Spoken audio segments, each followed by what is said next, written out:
হাসির রাজা, জ্ঞানের রাজা, রসিক রাজা। সত্যি এই বছর আমাদের কৃষ্ণনগরে ঠাকুর মুখ তুলে চেয়েছেন। হ্যাঁ মহারাজ, ধান একেবারে পরিপূর্ণ হয়েছে। তা কবে ধান কাটা হবে পুটির বাবা? সপ্তাহখানেকের মধ্যে ধান কাটতে হবে।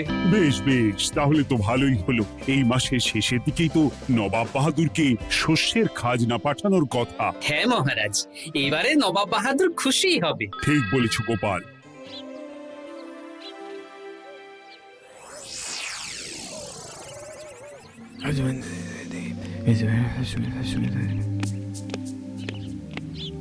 প্রণাম খাম্বাজরাজ। ওই তো কৃষ্ণনগরের মন্ত্রী চলে এসেছে। ও, এর কথাই তুমি বলেছিলে? হ্যাঁ, ওই রাজ্যের সব খবরাখবর আমায় দেয়। ইনি কে? ইনি হলেন জমিদার কেশকান্ত বর্মন, আমার রাজ্যেরই দক্ষিণ পশ্চিম গ্রামের জমিদার, আমার প্রিয় বন্ধু। নামটা বেশ অন্যরকম, কেশকান্ত। আসলে ওদের বংশ পরম্পরায় সকলের উন্নত ঘন কেশ আছে, তাই ওদের পরিবারের সবারও নামে একটা করে কেশ আছে। আমি খাম্বাজ রাজের সৌমিত্র এবং সুপরামর্শদাতা। কিছুদিন আগে আমার মাথায় খুব খুশকি হচ্ছিল, মাথার চুল পাতলা হয়ে আসছিল। কিন্তু আমার পরামর্শে একটা তেল মাখতেই মহারাজের মাথার চুল এখন ঘন হয়ে উঠেছে, আর কোনো সমস্যা নেই। বাবা বাবা, ভালো ভালো ভালো। এবার তাহলে কাজের কথাটা বলে দিন। এবারে তো শুনলাম তোমাদের রাজ্যে অনেক ধান উৎপাদন হয়েছে, তাই স্বাভাবিকভাবে নবাব বাহাদুরের কাছে রাজস্ব অনেক বেশি দেবে, কি তাই তো? হ্যাঁ, এবারে রাজস্ব দানে কৃষ্ণনগরই প্রথম হবে। না, তা হবে না। নবাবের কাছে অত ধান পৌঁছবে না, এমনকি কৃষ্ণচন্দ্রের কাছেই চাষিরা বেশি ধান রাজস্ব দিতে পারবে না। সেটা কি করে হয়? পাকা ধানে মই দিতে হবে। বললাম না, ও আমার সুপরামর্শদাতা। হ্যাঁ, আমার মন্ত্রীকে বাণিজ্যের কাজে বাইরে পাঠিয়েছি কিছুদিন, তাই কেশকান্ত মাঝে মধ্যেই আমার কাছে আসে, গল্পগুজব করে আর সুপরামর্শ দেয়। কিন্তু আমি কি করব? তুমি রাতের অন্ধকারে চাষিদের ধান জমিতে পাকা ধানে মই দিয়ে দাও, এমন ভাবে কাজটা করবে যাতে কাক পক্ষীতেও টের না পায়। আর তাতে আমার লাভ? প্রত্যেক বছর নবাব রাজস্ব দানে বিজয়ীকে 3000 মোহর দেয়, আমি তোমাকে তার থেকে 1000 মোহর উপহার দেব। 1000 মোহর? হ্যাঁ হ্যাঁ, যাও যাও যাও, কাজটা শুরু করে দাও। আচ্ছা।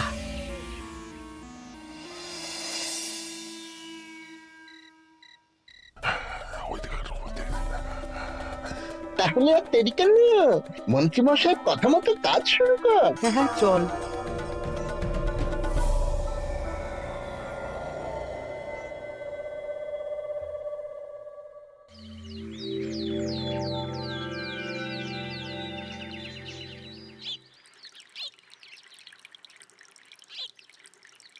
এবারে তো চাষাবাদ বেশ ভালোই হয়েছে। আশা করি নবাব বাহাদুরের কাছ থেকে এবারে আমরাই পুরস্কার পাবো। হ্যাঁ মহারাজ, সারা বাংলায় কৃষ্ণনগরের মতো উৎপাদন এই বছরে কোথাও হয়নি। সর্বনাশ হয়ে গেছে মহারাজ, সর্বনাশ হয়ে গেছে। কি সর্বনাশ হয়েছে গো পুটির বাবা? গতকাল রাতে আমাদের সব জমির পাকা ধানে মই দিয়ে দিয়েছে। সে কি? এবার আমরা কি করব মহারাজ? কাদের কাদের জমিতে হয়েছে এসব? যেই জমিতে তাকাবেন সেই জমিতেই এই কাণ্ড, ধান ঝরে সব মাটিতে পড়ে আছে। এবার আমরা কি করব? হায় হায় হায়, এবার আমাদের রাজ্যের কি হবে? নবাব বাহাদুরকে তো জবাব দিতে পারবো না। বড় বিপদ হয়ে গেল, রাজ্যে গ্রহের প্রকোপ নেমে এলো। ও, আর কদিন পরেই আমার টেকে আসবে 1000 মোহর। ঠিক আছে, তোমরা সবাই এখন বাড়ি যাও। না, আমার মন মেজাজ ভালো নেই।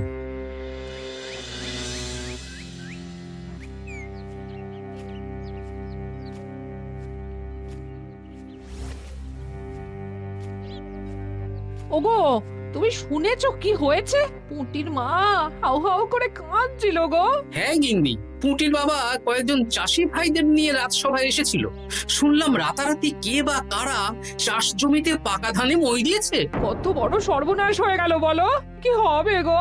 কি যে হবে ভগবান জানে। বলি তুমি পারলে না পুটির গরিবদের একটু সাহায্য করো। হ্যাঁ, আমি মনে মনে ভেবেই রেখেছি বুঝলে, এবার বেতন পেলে পুঁটিদের বাড়িতে মাসোহারার জিনিসপত্র দিয়ে আসবো। নবাব বাহাদুরের কাছে মহারাজ খাজনা কিভাবে দেবেন?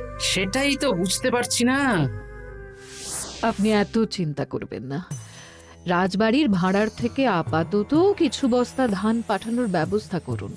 তারপর নবাব বাহাদুরের কাছে গিয়ে বলবেন, আস্তে আস্তে সব দিয়ে দেবেন মহারাজ। তাই করতে হবে, তাছাড়া তো আর অন্য কোনো উপায় দেখতে পাচ্ছি না। কিন্তু এবারে আর আমাদের মান রক্ষা হবে না। দেখি 2-1 দিনের মধ্যেই যতটা সম্ভব ভাড়া থেকে ধান পাঠানোর ব্যবস্থা করব।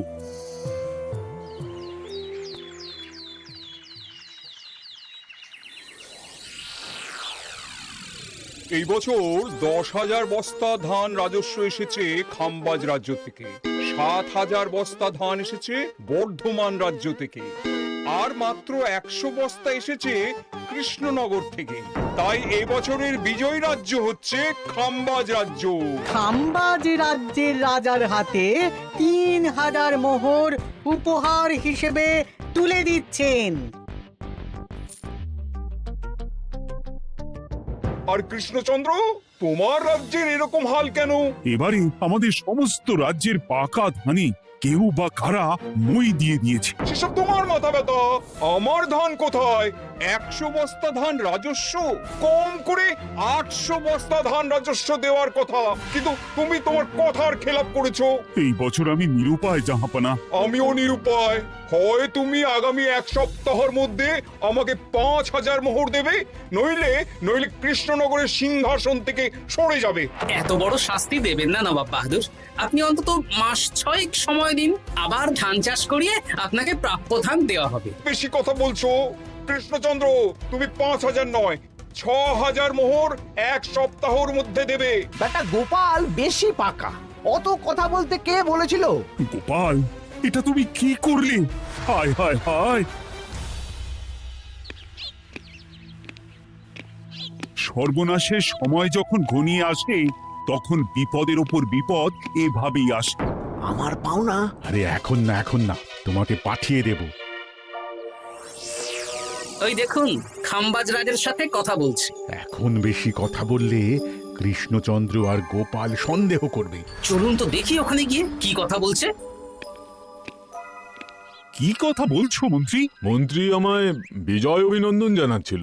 বিজয় অভিনন্দন তো উপহার পাওয়ার সময় জানাতে পারতেন মন্ত্রী মশাই। যাই হোক, আপনাকে তো ঠিক চিনতে পারছি না। আমার নাম কেশকান্ত, আমি খাম্বাজ রাজ্যের দক্ষিণ পশ্চিম গ্রামের জমিদার। কেশকান্ত আমার বিশেষ বন্ধু। আপনার কেশ নিয়ে বেশ ভাব দেখছি।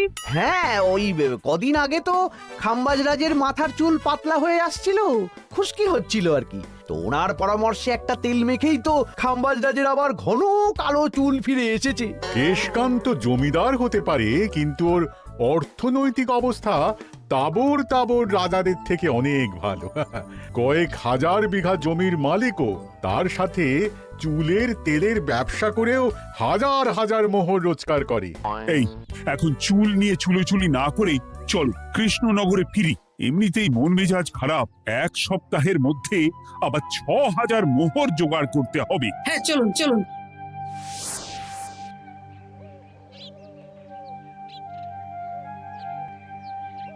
আচ্ছা মন্ত্রীমশাই, আপনি এই কেশকান্ত জমিদারের ব্যাপারে এত কিছু জানলেন কি করে? ওনার সাথে তো আমাদের আজই প্রথম দেখা। হাওয়ায় কত খবরই ভেসে আসে, সেরকম আমার কানেও এসেছিল। সব বাদ দাও। গোপাল, মন্ত্রী, দুজনেই ভাবনা চিন্তা করো কিভাবে 6,000 মোহর জোগাড় হবে। পাকা ধানে মই পড়লো, এখন আবার এত বড় বোঝা। আমার কাছেও মহারাজ বেশি অর্থ নেই, সব মিলিয়ে মিশিয়ে ওই 150 থেকে 200 মোহর মতো আছে বাড়িতে। যদি বেশি থাকতো আমি আপনাকে নিশ্চয়ই সাহায্য করতাম মহারাজ। তাও করতেন কিনা সন্দেহ। তুমি চুপ করো। মন্ত্রীমশাই ওই লোকটাকে জানলো কি করে? এই লোকটাকে তো আগে দেখারই কথা না। না, ব্যাপারটা নিয়ে ভাবতে হবে। চলুন চলুন।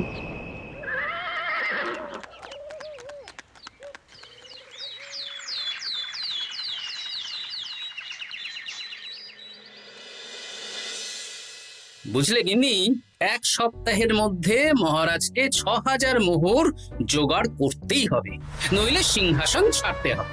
এখন কিন্তু আমাদের উচিত মহারাজের পাশে দাঁড়ানো। কিছু ভেবেছো কি?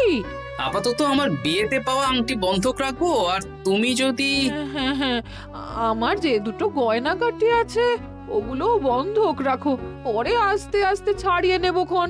দেখি বাকি সভাসদদেরকেও বলবো, যে যতটা পারে, তারপর ভগবানই ভরসা।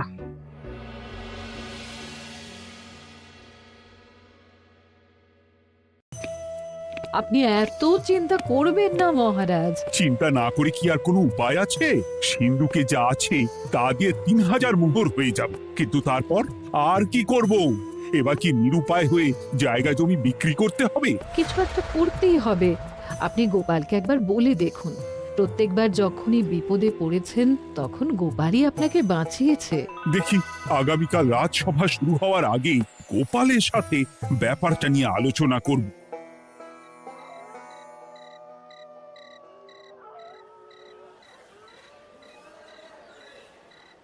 এই যে শ্যাকরা, কি করছো? এই তো, বলুন। শোনো, আমার গিন্নির জন্য একটা হীরের হার বানাতে হবে, ওই 1000 মোহরের মধ্যে। 1000 মোহরে তো হীরের নাক, কান, গলা, হাত, পা সব গয়না, এই সব গয়না হয়ে যাবে মন্ত্রী মশাই। তাহলে বানাও, এই নাও 1000 মোহর। ওরে বাবা, মন্ত্রী মশাই, 1000 মোহর! এই মন্দার বাজারে এত মোহর কোথায় পেলেন? গতকালই তো বললেন আপনার কাছে 150 থেকে 200টা আছে। সে যেখান থেকেই পাই তাতে তোমার কি? না, আমার কিছু না। শ্যাকরা, আমি কয়েকটা গয়না বন্ধক রাখবো। দেখি কি আছে। এই সব মিলিয়ে এতে আমি 15 মোহর দিতে পারবো। বেশ, তাই দাও। আমি ধীরে ধীরে শোধ করে গয়নাগুলো ছাড়িয়ে নেব। হ্যাঁ, মন্ত্রীর ব্যবহারগুলো বেশ সন্দেহজনক লাগছে। দেখি, গুপ্তচরকে কাজে লাগাতে হবে, মন্ত্রীর পিছনে ছায়ার মতো লেলিয়ে দিতে হবে।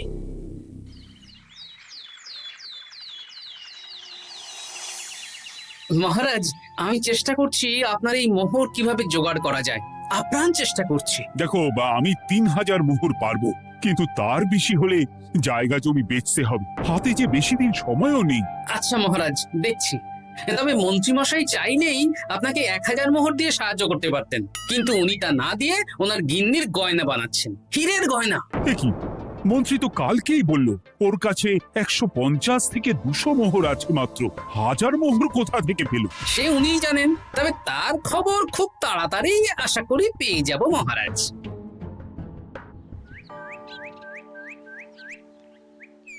কাজটা একদম ঠিক করলেন না মন্ত্রী মশাই। আপনার কথা শুনে আমরা সবার জমির পাকা ধানে মই দিলাম, কিন্তু আমরা একটা পয়সা পেলাম না।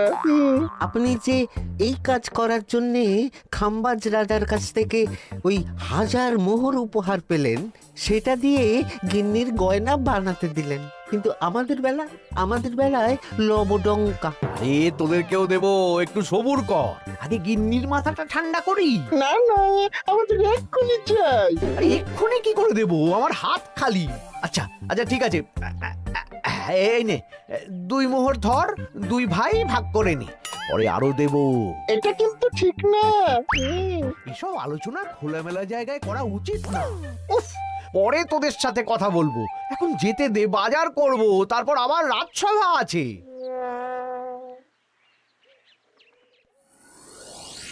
আচ্ছা, এই ব্যাপারটা মহারাজকে আর গোপাল দাদাকে জানাতে হবে। গোপাল দাদা, মহারাজ আসল খবর পেয়ে গেছি। কি খবর? আমি একটু আগে শুনলাম। কাজটা একদম ঠিক করলেন না মন্ত্রী মশাই। আপনার কথা শুনে আমরা সবার জমির পাকা ধানে মই দিলাম, কিন্তু আমরা একটা পয়সা পেলাম না। আরে তোদেরকেও দেবো, একটু সবুর কর। মন্ত্রী, আমি না তোমাকে মেরেই ফেলবো। মহারাজ, মন্ত্রী মশাই এখানে গৌণ, উনি অর্থের লোভে এসব করেছেন, আর ওনাকে দিয়ে করিয়েছেন খাম্বাজ রাজ। হ্যাঁ, যাতে এবারে বিজয়ী হতে পারেন। তাই আপনি এই খবর 5 কান করবেন না মহারাজ। আমি খাম্বাজ রাজ আর ওই কেশকান্তর কাছ থেকে ক্ষতিপূরণ ঠিক আদায় করে আনব। কিন্তু কিভাবে? শুনুন তাহলে।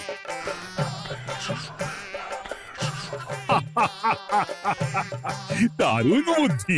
তাহলে এখন আসি মহারাজ, কাউকে কিচ্ছু বলার দরকার নেই। আপনি শুধু আগামীকাল সন্ধেবেলা খাম্বাজ রাজের দরবারে চলে আসুন, পারলে নবাব বাহাদুরকেও সঙ্গে করে নিয়ে আসুন। হ্যাঁ,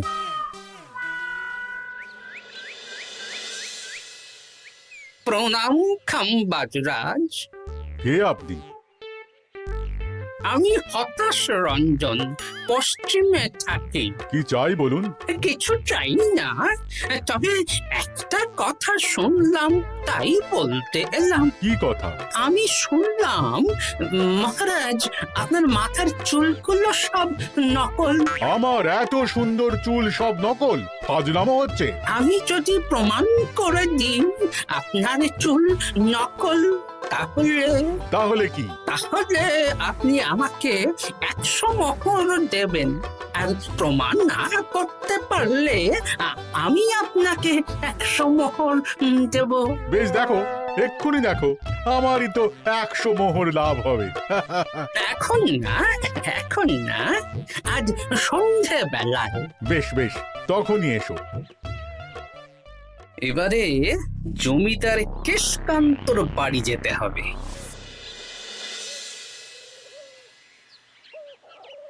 জমিদার মশাই বাড়ি আছেন? কে মশাই আপনি? আমি হতাশ রঞ্জন, পশ্চিমে থাকি।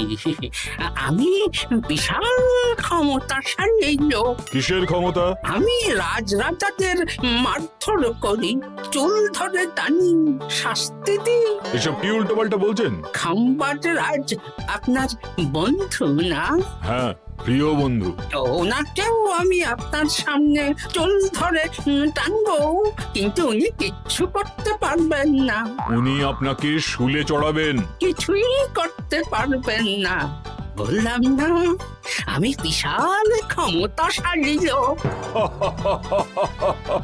বিশ্বাস হচ্ছে না তো? তাহলে বাজি ধরুন, 10,000 মোহরের বাজি। 10,000 মোহরের বাজি? হ্যাঁ, আজ আমি খাম্বাজ রাজের রাজবাড়ি যাব, আর আমার শক্তি প্রদর্শন করব, ওনার চুল ধরে টানা হেঁচড়া করব, ওনাকে আহত করব, কিন্তু উনি আমাকে কিছুই করতে পারবেন না। বেশ রাজি, বাজি 10,100 মোহর দিতে পারবেন তো? হ্যাঁ, আমি বাজি হারলে আপনাকে দেব 10,100 মোহর। দরকার হলে ওই কাগজে কলমে লিখিত পরিত করে নিন। বেশ, তাহলে তাই হোক। কিন্তু হ্যাঁ, একটা কথা, আমি শক্তি প্রদর্শন করার আগে থেকে প্রক্রিয়া চলাকালীন সময় পর্যন্ত আপনি খাম্বাজ রাজের সাথে কোনো কথা বলতে পারবেন না। বেশ বেশ।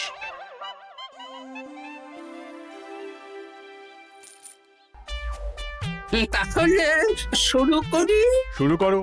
এবার আমি প্রমাণ করেই ছাড়বো।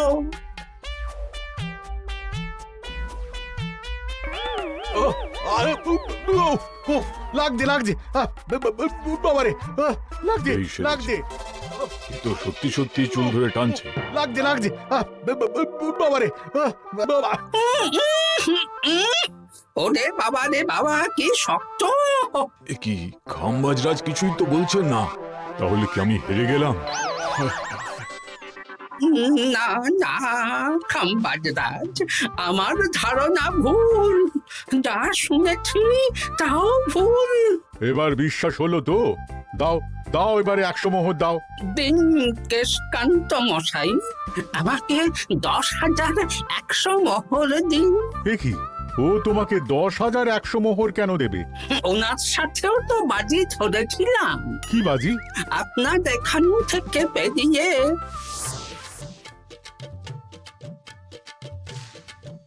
এবারে দিন তো দেখি, সব কাগজ কলমে লেখা আছে।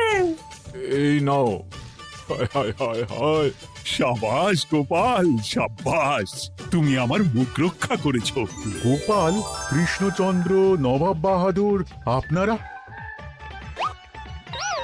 হ্যাঁ, আমি গোপাল। এটা ছাড়া আর কোনো উপায় ছিল না খাম্বাজ রাজ। আপনি আমাদের মন্ত্রীর মাথা খেয়ে যে জঘন্য কাজটা করিয়েছেন সেটা তো আর প্রমাণ করতে পারতাম না, তাই ছলে বলে কৌশলে আপনার প্রিয় বন্ধুর কাছ থেকে আদায় করে নিলাম। হ্যাঁ নয়, হ্যাঁ।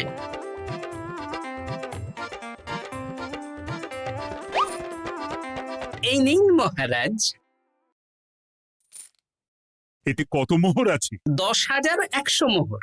এর থেকে 100 খাম্বাজ রাজকে দিন, 6,000 নবাব বাহাদুরকে, আর বাকিটা আপনার কাছে রাখুন। এত ধান নষ্ট হলো। কৃষ্ণচন্দ্র আমাকে সবটা বলেছে, আর ওর মন্ত্রীকেও নিয়ে এসেছি। ধোলাই খেয়েই সব বলে দিয়েছে। এই কে আছো? কৃষ্ণনগরে মন্ত্রীকে নিয়ে এসো।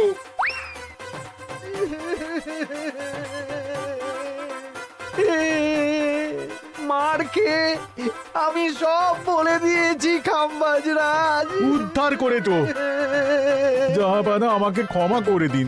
এর কোনো ক্ষমা নেই, তোমাকে আমি কারাগারে বন্দি করব। হায় হায় হায়, সামান্য টাকার লোভ করতে গিয়ে পুরো মাঠে মারা গেলাম।